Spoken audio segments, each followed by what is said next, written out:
नमस्कार। आज बहुत खुशी हो रही है कि आईबीपीएस स्पेशलिस्ट ऑफिसर के प्रतिभावान अभ्यर्थी हमारे साथ जुड़े हुए हैं और आज हम इनसे सफलता का राज जानना चाहेंगे। मेरे बाईं ओर आप देख रहे हैं नेहा जी हैं। शुरुआत करते हैं, हम नेहा जी से ही पूछेंगे।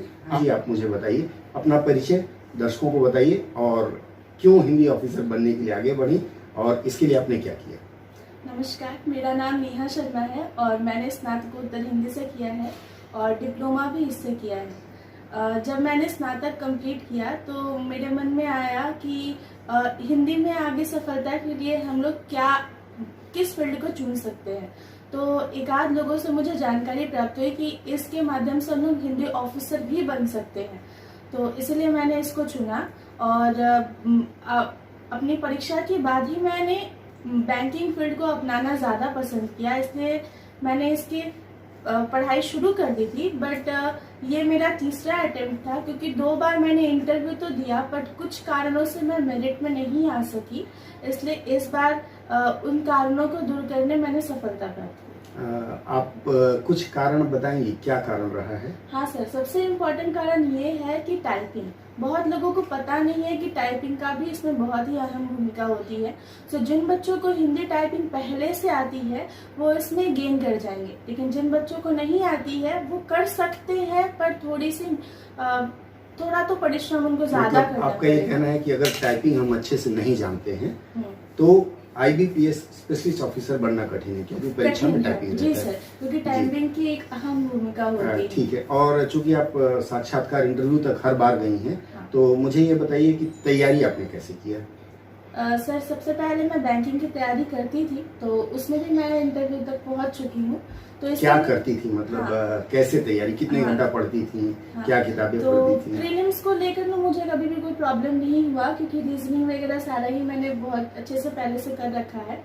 मेन प्रॉब्लम मेरा मेंस में हो जाता था, नंबर कैरी नहीं उतना, मतलब हालांकि मैं 0.25 या 1 नंबर से ही रह चुकी हूँ, क्योंकि मेरा है कि मैं इंग्लिश टाइपिंग तो करके आ जाती थी पर हिंदी टाइपिंग को टच भी नहीं करती थी। ये देखिए, जो भी आप लोग आईबीपीएस स्पेशलिस्ट ऑफिसर के लिए जा रहे हैं तो जरूरी होगा कि आप लोग हिंदी टाइपिंग सीख लें। हिंदी टाइपिंग आपने किसमें सीखा, इंस्क्रिप्ट में या फोनेटिक में? इंस्क्रिप्ट में सीखा सर। और सबसे पहली बात ये है कि मैं जहाँ रहती हूँ वो एक्चुअली बंगाली कल्चर से रिलेटेड है, तो वहाँ पे मैं खोजते भी रह गई तो मुझे हिंदी के बारे में पता नहीं चला। मुझे यहाँ से पता चला कि हिंदी टाइपिंग अच्छी तरह से कहाँ सिखाया जाएगा, फिर लास्ट मोमेंट में जाके मैंने सीखा और परीक्षा में अच्छे अंक प्राप्त किए। चलिए, अब जैसा मैंने कहा, हर व्यक्ति जानना चाहता है कि आपकी सफलता के लिए कौन कौन सी पुस्तकें या फिर आपने कैसे पढ़ाई की, या फिर अगर आप भाषा शिक्षण के पास आई तो उसमें किस ने आपको कितना सताया पढ़ने के लिए, वो मुझे बताइए। सबसे पहली बात है कि पढ़ाई सभी करते हैं, खुद से किसी की जरूरत नहीं पड़ेगी, लेकिन एक मोटिवेशन जो चाहिए कि आप कर सकती है, ये सारी चीजें मैंने भाषा शिक्षण से पाई कि हाँ, आपके अंदर ये पोटेंशियल है, आप ये कर सकती है, आप इसमें लगे रहिए। तो सबसे बड़ा हाथ राजेश सर का और विनय सर का मेरे लिए रहा। राजेश सर हमेशा मुझे उत्साहित करते रहे कि नेहा आप करिए, आप कर सकती है, और विनय सर को भी आशा था कि हाँ, हम कर सकते हैं। तो मतलब कोई यदि आपसे यदि एक्सपेक्टेशन रखता है तो आपके अंदर भी आ जाता है कि हाँ, मुझे करना पड़ेगा, जिस कारण से मैं जुड़ी रही और आज मैंने ये सफलता प्राप्त की। किताबें कौन कौन सी पढ़ी, जैसे रीजनिंग के लिए कैसे तैयारी की? सर, सबसे पहली बात, किसी भी पुस्तक की तनिक भी आवश्यकता नहीं है, क्योंकि बैंकिंग ऐसा फील्ड है जो हमेशा अपने सिलेबस को बदलता रहता है। इसलिए आप अपनी, यदि बैंक में है तो आप अपनी प्रीवियस ईयर के पेपर को फॉलो करिए कि वो कैसा पूछे हैं। फिर उसके बाद से जो प्रीलिम्स का परीक्षा होता है वो हमेशा आईबीपीएस पीओ हो या फिर आपका एसबीआई पीओ हो, उसके प्रीलिम्स को देखते हुए ही उसके पेपर को बनाया जाता है। सो आप जस्ट प्रीवियस ईयर के जो भी पेपर है उनको फॉलो कीजिए, कोई भी बुक छोड़ने की आवश्यकता नहीं है और मॉक टेस्ट को अटेम्प्ट कीजिए। एक चीज और बताइए, ये जो पास होने की खुशी तो रही होगी, मुझे आप बताएं कि जिस समय आप रिजल्ट आने वाला था आप डरी हुई थी, आप खुद रिजल्ट चेक नहीं करना चाह रही थी, वो जरा क्षण बताइए, वो breaking point, ice breaking point जरा। खुशी की बात तो होगी ही, क्योंकि मैंने बहुत सारे परीक्षा में पूरा फाइनल अटेम्प्ट तक पहुंची हूँ, जस्ट मेरिट में अपना जगह नहीं बनाई हूँ, तो हमेशा निराशा रह जाती थी कि आखिर मेरे में कमी क्या है, मैं कर क्यों नहीं पा रही।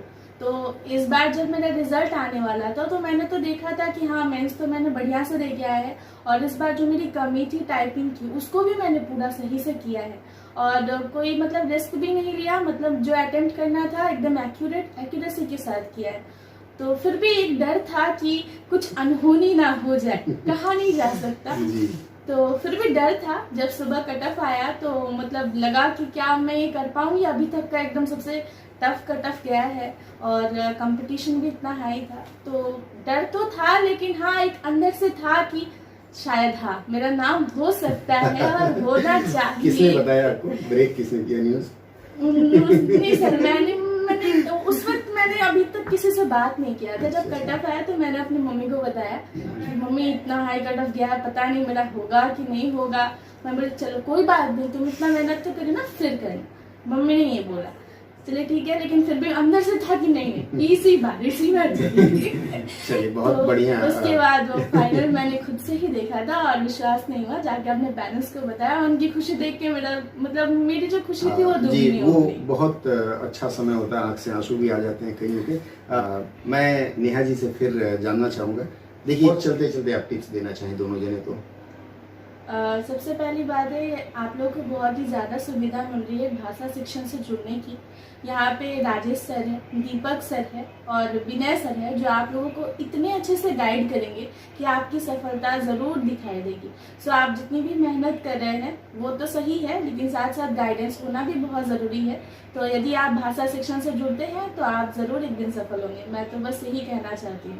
धन्यवाद।